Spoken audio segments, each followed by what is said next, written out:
Jujutsu Kaisen hit me like a truck, and I know everyone's going crazy for Yuji's domain expansion, finally reaching the pinnacle of Jujutsu sorcery. And while I could make a video talking about how cool it is, the possible abilities his domain might have, in reality, it doesn't matter to me. In fact, in some ways, I don't care at all. Because while everyone's looking at the fight, I'm mesmerized by everything surrounding it. This ideological clash between two opposing forces, two sides of the same coin, the yin to their respective yangs embodying Itadori and Sukuna. Two people that are so different, but share one grandiose similarity, and it's the fact that they both want to find meanings in their deaths. And so when we got those pages of Itadori and Sukuna at the train station, it's just them and no one else is around. And with a smile on his face, Itadori tells Sukuna, "Let's go." And something inside of me just broke. There's so much meaning in this moment, whether it's the fact that this is the final destination, which was foreshadowed since JJK's Season 1 opening, or the implications that this could very well be the beginning of both of their respective death sequences,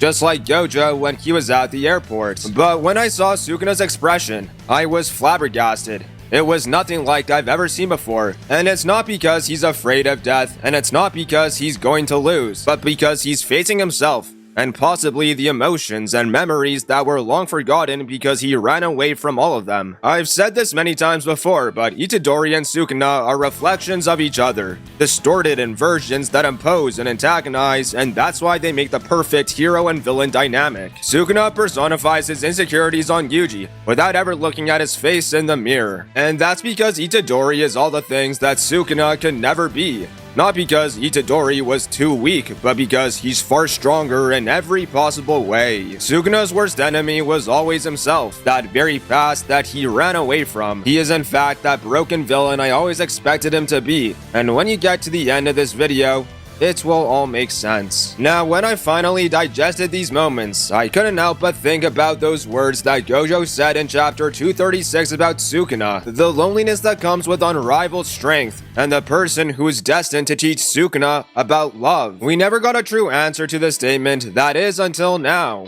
That person who is always standing in front of our faces, putting his life on the line, challenging despair with his unbreakable willpower. It's none other than Yuji Itadori, who was always the hero of Jujutsu Kaisen. The story of JJK following Itadori is just one long extended death sentence. From the minute he entered this universe, Itadori was going in with the mindset that at some point in his journey, he's going to die. His grandfather told him that he was a strong kid, so he should do his best to save people. Now, it never mattered how many people that he could save, how he did it, or what could happen to him in the process, but if he could at least save one person, that was enough. And that's why Itadori wants to die a meaningful death, to have his life end with impact and be surrounded by people who care for him, unlike his grandfather. But ever since his grandfather's passing, everyone who's been close to Yuji has been ripped away from him, and he's been unable to protect anyone. He failed to stop Junpei. Both Nanami and Nobara suffered brutal ends in Shibuya, and powerless to stop that same demon inside of him that he's now currently facing. Shibuya turned into one giant slaughterhouse. And Itadori was forced to live with the burden that if he couldn't move forward from that point on, he would live and die as a murderer. Yuji's life has been nothing but suffering and loss, and it never got better. The cards continue to stack against him, but despite the constant adversity, his spirit and ideals never wavered. Even as time went on, as the battles continued, or people were lost along the way, Itadori carried those dreams in his heart into those next battles, taking those burdens so that one day he can finally put them to rest. But despite the constant adversity, Itadori never gave up. He just pushed through those murky waters, that rising water level that tried to sink him in his despair, and yet he continued to stay afloat. While Itadori continued to lose, in contrast, Sukuna continued to win, and it's what I love about their dichotomy. It's that they're direct antitheses, from the way that they walk to the way that they talk.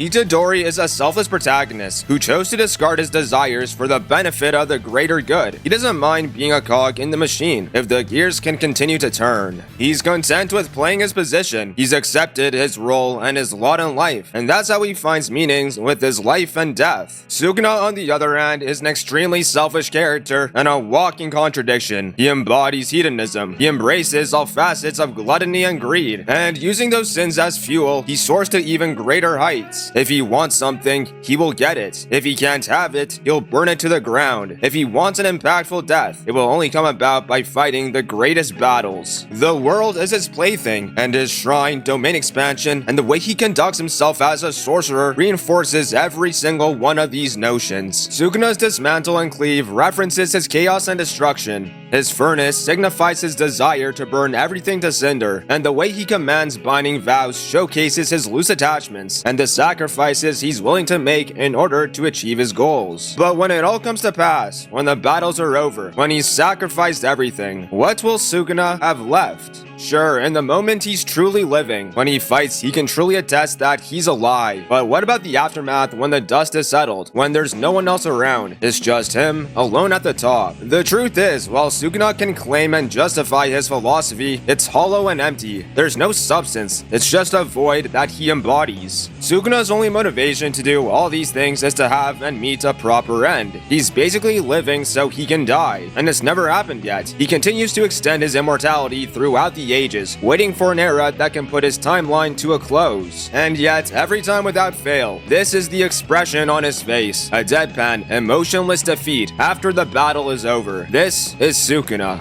The only exception was Gojo, and that's because it's Gojo, the only person who ever cleared Sukuna's stormy skies, giving him a purpose in living. But even with enough time, Sukuna would probably revert back to his previous stages. Gojo ultimately failed to show him love and the bonds that come with it. He failed to reach out and change Sukuna's heart. You see, the greatest tragedy about Sukuna is the fact that he doesn't even realize the extent of his suffering. There's nothing remotely envious about the way that Sukuna lives. And when he says things like he understands love and therefore he rejects it because he thinks it's worthless and garbage, I can't help but feel sorry for him. In reality, it's the lack of human connection in his life that created the monster that is Sukuna, and he deludes himself into thinking that everyone else is crazy. But how is someone supposed to understand love if they've never felt real love? It's like asking a person if they know what it's like to fly. Sure, you can imagine it. You see birds and planes pull it off, so you see it. But you don't and never will truly understand the sensation. Sukuna only felt fear and admiration from his opponents and foes, and that's it. Just like Gojo, he lived a lonely existence separated from everyone, and that's terrifying.